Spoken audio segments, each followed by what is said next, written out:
আচ্ছা দেখো এরপর আমরা কি শিখবো, এরপর আমরা শিখবো দীর্ঘইর নিয়ম। আচ্ছা দীর্ঘই এটি হবে কয়টি ক্ষেত্রে? দীর্ঘই হবে অন্যান্য যে নিয়মগুলো আমরা আগে আলোচনা করলাম এরকম 4টি ক্ষেত্রে। কি যদি হ্রস্ব ই, দেখো তোমরা খেয়াল করো, হ্রস্ব ই মানে কি ছোট ই, ছোট ইর সাথে যদি কি হয় আবার ছোট ই যুক্ত হয় তাহলে উভয় মিলে কি হবে? দীর্ঘ ই, মানে ছোট ছোট সমান সমান কি বড়, দীর্ঘ ই। এরপর দেখো আমি যদি বলি হ্রস্ব ই এর সাথে যদি কি যুক্ত হয়? দীর্ঘ ই যুক্ত হয়, তখন হবে কি দীর্ঘ ই, অর্থাৎ ছোটর সাথে যদি বড় যুক্ত হয়, ছোট এবং বড় মিলে কি হয়? বড় হয়। এরপর দেখো আমি যদি বলি যে দীর্ঘ ই এর সাথে যদি কি যুক্ত হয়? ছোট ই যুক্ত হয়, তখন হবে কি দীর্ঘ ই। এরপর আমি যদি বলি যে দীর্ঘ ই যোগ দীর্ঘ ই সমান সমান কি হচ্ছে? দীর্ঘ ই।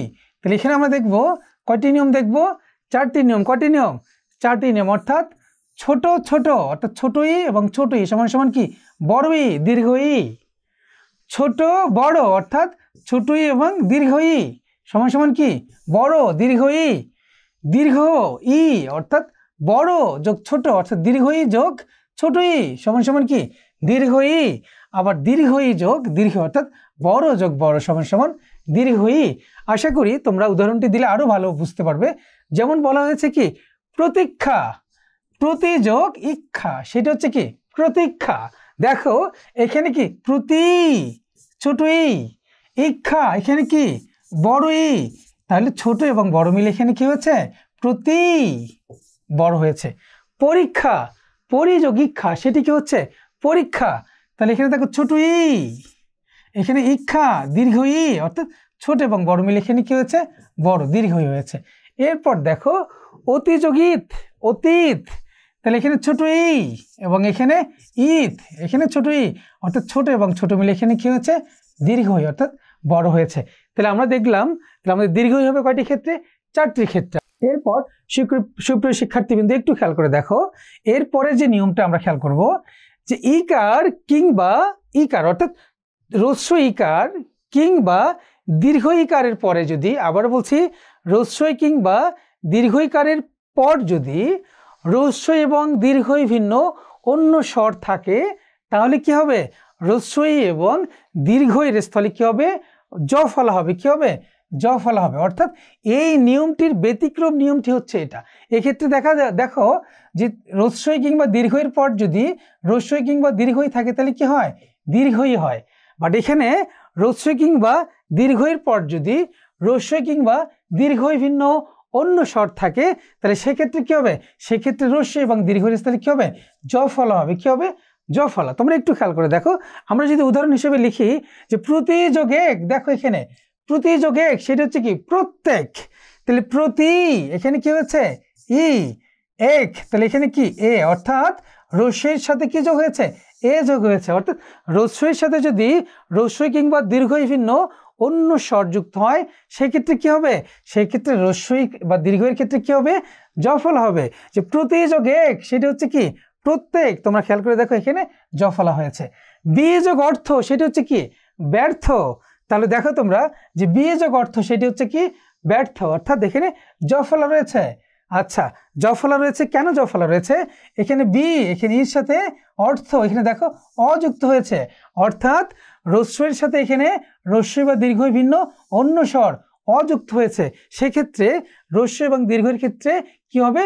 জ ফলা যুক্ত হবে। এক্ষেত্রে তোমরা একটা বিষয় খেয়াল রাখতে পারো, যদি সন্ধিজাত শব্দটির ক্ষেত্রে তোমরা কি দেখো? জ ফলা দেখো। কি দেখো? জ ফলা দেখো। সন্ধিযুক্ত শব্দটির ক্ষেত্রে যদি তোমরা জ ফলা দেখো তাহলে জ ফলার পরিবর্তে তোমরা জানো কি হবে? হ্রস্বই বা দীর্ঘই হবে। হ্রস্বই বা কি হবে? দীর্ঘই হবে। অর্থাৎ হ্রস্বই এবং দীর্ঘের পর যদি হ্রস্ব এবং দীর্ঘ ভিন্ন অন্য স্বর থাকে সেক্ষেত্রে হ্রস্ব এবং দীর্ঘের স্থলে কি হয়? জ ফলা হয়। এই উদাহরণ তিনটি তোমরা একটু ভালো করে খেয়াল করো, একটু ভালো করে খেয়াল করতে হবে, দেখবে যে কোনো সমস্যা হবে না। সুপ্রিয় শিক্ষার্থীবৃন্দ, তোমাদের জ্ঞাতার্থে যেটি বলছি, সন্ধির ক্ষেত্রে আমরা যেটি হয়েছে সন্ধি বিচ্ছেদটি আমরা মুখস্থ করেছিলাম, কিন্তু সন্ধি বিচ্ছেদ মুখস্থ করার পর যেটি হয়েছে সন্ধির রুলসগুলো আমরা ভুলে গিয়েছি।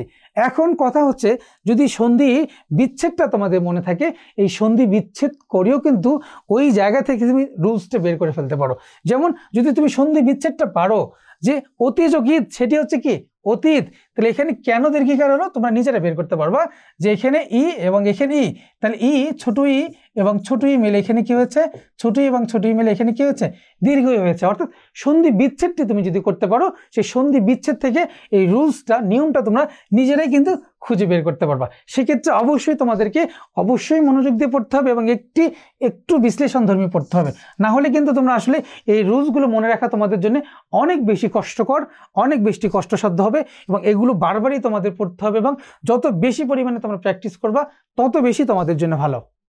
এখন তোমরা খেয়াল করে দেখো কি বলা হয়েছে যে অর হচ্ছে কয়টি ক্ষেত্রে, আমরা এখানে দেখতে পাচ্ছি অরও হচ্ছে দুইটি ক্ষেত্রে। অর্থাৎ অধ্বনির সাথে যদি দেখো তোমরা অর সাথে যদি কি যুক্ত হয়, অর সাথে যদি রি হয় তাহলে উভয় মিলে কি হবে, অর হবে। কি হবে, অর হবে।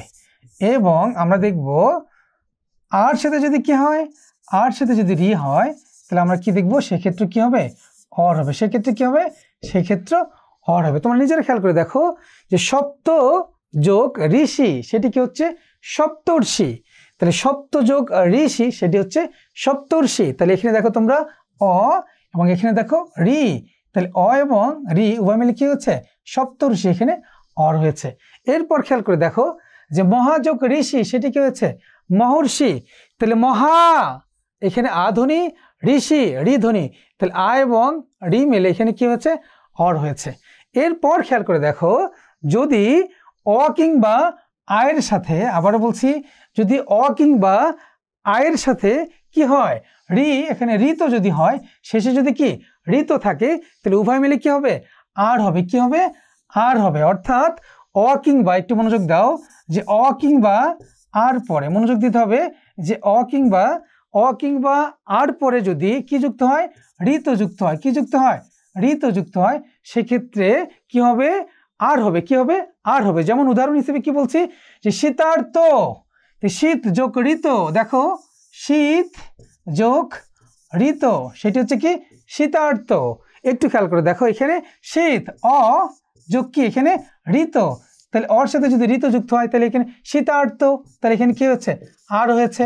ক্ষুধা যোগ ঋত সেটি কি ক্ষুধার্ত, অর্থাৎ ক্ষুধার এখানে কি আছে বাবা, আর রয়েছে। এবং ঋত, তাহলে আর সাথে যদি ঋত যুক্ত হয় সেক্ষেত্রে কি হয়েছে, ক্ষুধার্থ, কি হয়েছে, আর হয়েছে। কি হয়েছে, আর হয়েছে। তাহলে দেখো আর হচ্ছে কয়টি ক্ষেত্রে, অর সাথে যদি ঋত যুক্ত হয় তখন হবে কি আর, যদি আর সাথে ঋত যুক্ত হয় তখন হচ্ছে আর। আশা করি এই নিয়মটিও তোমরা বুঝতে পেরেছ। এখন তোমরা একটু খেয়াল করে দেখো আমাদের স্বরসন্ধির আরো কিছু নিয়ম তোমাদের একটু দেখতে হবে, সেই নিয়মগুলোর ক্ষেত্রে তোমরা একটু মনোযোগ দাও। দেখো এখানে কয়টি নিয়ম আছে, এখানে আছে 4টে নিয়ম। অর্থাৎ একটু মনোযোগ দাও তোমরা।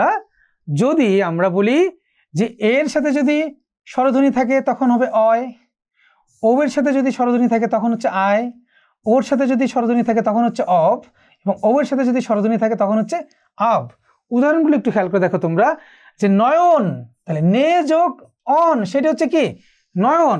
তাহলে এই যে উদাহরণটি আমরা দেখলাম, এই উদাহরণটির ক্ষেত্রে দেখো নে, এখানে কি এর সাথে কি যুক্ত হয়েছে, স্বরধ্বনি অ, তাহলে এখানে এর সাথে কি যুক্ত হয়েছে, অ, সেক্ষেত্রে এখানে আমাদের কি নয়ন কি হয়েছে, অয় হয়েছে।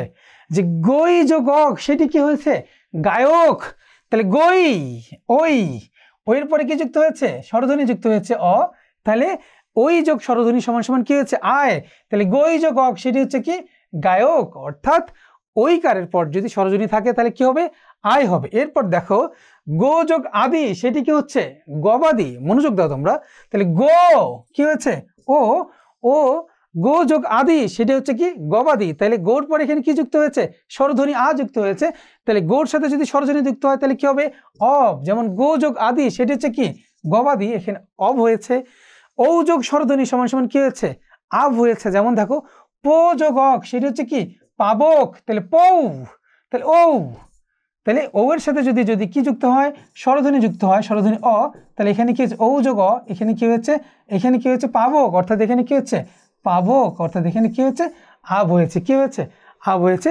আশা করি এই নিয়মগুলো তোমরা বুঝতে পেরেছো। সুপ্রিয় শিক্ষার্থীবৃন্দ, স্বরধ্বনির যে রুলসগুলো আমরা পড়লাম, এই রুলসগুলো অবশ্যই তোমাদের মনোযোগ সহকারে পড়তে হবে। বিশেষ করে উদাহরণগুলো তোমরা পারো, উদাহরণগুলো থেকে যদি আমরা রুলসগুলো আইডেন্টিফাই করতে চাই, সেক্ষেত্রে আমাদের জন্য আরও বেশি সহজ হয়। এক্ষেত্রে তোমরা উদাহরণগুলো আগে পড়বা, দেন রুলসগুলো পড়বা, নতুবা কেউ যদি রুলসগুলো পড়ে উদাহরণগুলো পড়ো, তারপরেও কোনো সমস্যা হবে না। বাট কথা একটাই, অবশ্যই তোমাকে এই অংশগুলো খুবই গুরুত্ব এবং খুবই মনোযোগ সহকারে পড়তে হবে।